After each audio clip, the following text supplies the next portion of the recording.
Mr. Keyes, on the Channel 7 debate last Thursday night, you said, and I'm quoting you, where procreation is in principle impossible, marriage is irrelevant. You went on to say it was irrelevant and not needed. What about marriage between people who are well beyond their childbearing age? Irrelevant, not needed? No, it's simply a misunderstanding. The word in principle means relating to the definition of, not relating to particular circumstances. So if an apple has a worm in it, the worm is not part of the definition of the apple. It doesn't change what the apple is in principle. So the fact... It retains its appleness. It retains... It retains... To act as if concepts are laughable means that you want to be irrational.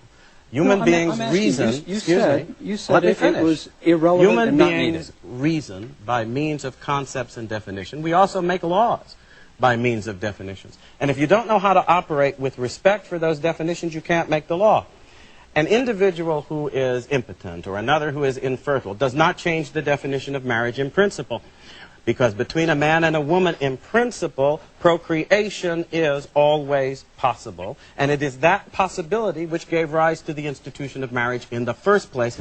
As a matter of law, as a matter of law and government. Principle. But when it is impossible, as between two males or two females, you're talking about something that's not just incidentally impossible, it's impossible in principle. And that means that if you say that that's a marriage, you are saying marriage can be understood in principle apart from procreation. You have changed its definition in such a way as, in fact, to destroy the necessity for the institution. Since the only reason it has existed in human societies and civilizations was to regulate, from a social point of view, the obligations and responsibilities attendant upon procreation. So when you start playing games in this way, you are actually acting as if the institution has no basis independent of your own arbitrary whim.